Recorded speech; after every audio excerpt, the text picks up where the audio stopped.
नमस्कार। आइए जानते हैं आज शाम की बड़ी खबरें। हाल ही में अमेरिका से निर्वासित किए गए भारतीय नागरिक जसपाल ने बताया कि उन्होंने 30 लाख रुपए खर्च करके अमेरिका जाने की कोशिश की थी, लेकिन उन्हें वापस भेज दिया गया। विदेश मंत्री एस जयशंकर ने राज्यसभा में कहा कि सभी देशों की जिम्मेदारी है कि वे अपने अवैध नागरिकों को वापस लें।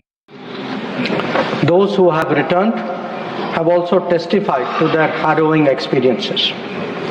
Mr. Chairman, sir, it is the obligation of all countries to take back their nationals if they are found to be living illegally abroad.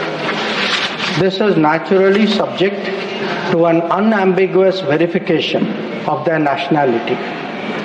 This is not a policy applicable to any specific country, nor indeed one only practiced by India. It is a general accepted principle in international relations. Delhi में विधानसभा चुनाव के लिए मतदान संपन्न हो चुका है। विभिन्न एग्जिट पोल्स के अनुसार आम आदमी पार्टी की बढ़त दिखाई दे रही है। हालांकि अंतिम परिणाम 8 फरवरी को घोषित किए जाएंगे। सभी दलों के नेता और कार्यकर्ता परिणामों का बेसब्री से इंतजार कर रहे हैं। क्रिकेट के मैदान से खबर है कि भारत और इंग्लैंड के बीच चल रही एक दिवसीय श्रृंखला में भारत ने दूसरे मैच में शानदार जीत दर्ज की है। कप्तान विराट कोहली के नेतृत्व में टीम ने बेहतरीन प्रदर्शन किया, जिसमें गेंदबाजों और बल्लेबाजों दोनों का महत्वपूर्ण योगदान।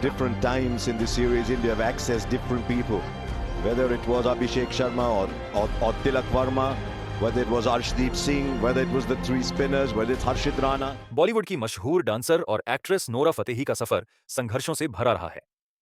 6 फरवरी को 33 साल की हुई नोरा ने जब इंडस्ट्री में कदम रखा, तब उन्होंने 10 लड़कियों के साथ एक फ्लैट शेयर किया और कई दिनों तक सिर्फ अंडा ब्रेड खाकर गुजारा किया। लेकिन अपनी मेहनत और टैलेंट के दम पर वह आज एक बड़े इवेंट के लिए 2 करोड़ रुपए चार्ज करती हैं। नोरा की यह प्रेरणादायक जर्नी लोगों के लिए एक मिसाल बन चुकी है। प्रधानमंत्री नरेंद्र मोदी का परीक्षा पे चर्चा 2025 का 8वां संस्करण 10 फरवरी को आयोजित होगा, जिसमें वह छात्रों, शिक्षकों और अभिभावकों से परीक्षा के तनाव और दबाव को लेकर महत्वपूर्ण संवाद करेंगे, जहां 8 एपिसोड के जरिए यह इवेंट पूरा किया जाएगा। खास बात यह है कि इस बार इवेंट में पीएम मोदी के साथ बॉलीवुड, खेल और अन्य क्षेत्रों से 12 सेलिब्रिटी भी जुड़ेंगे, जिनमें दीपिका पादुकोण, विक्रांत मैसी, अनुपम खेर और अनिल कपूर जैसे चर्चित नाम शामिल हैं। नेक्स्ट वर्ड को रिवर्स कर देंगे तो क्या होगा? दुनिया का सबसे जो अच्छा कैमरा है वो ये है। आपको वो कन्विक्शन होना कि I am capable of doing this. Kerala के एक मंदिर में वार्षिक उत्सव के दौरान एक हाथी ने उत्पात मचाया, जिसमें उसने अपने महावत को कुचलकर मार डाला और आसपास की दुकानें और वाहन भी तोड़ दिए।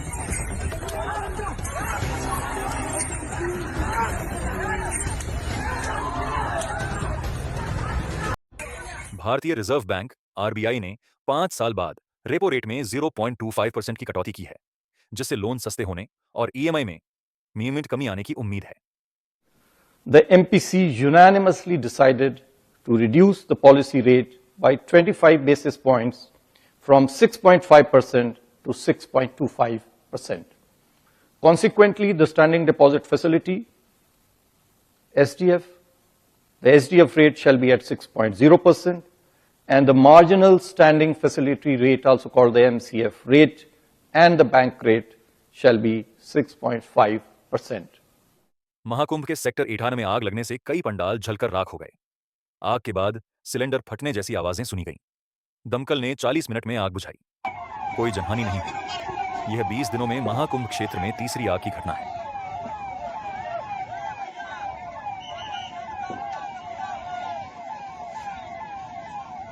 जुनैद खान और खुशी कपूर की फिल्म लव्यापा आज 7 फरवरी 2025 को सिनेमाघरों में रिलीज हो गई है।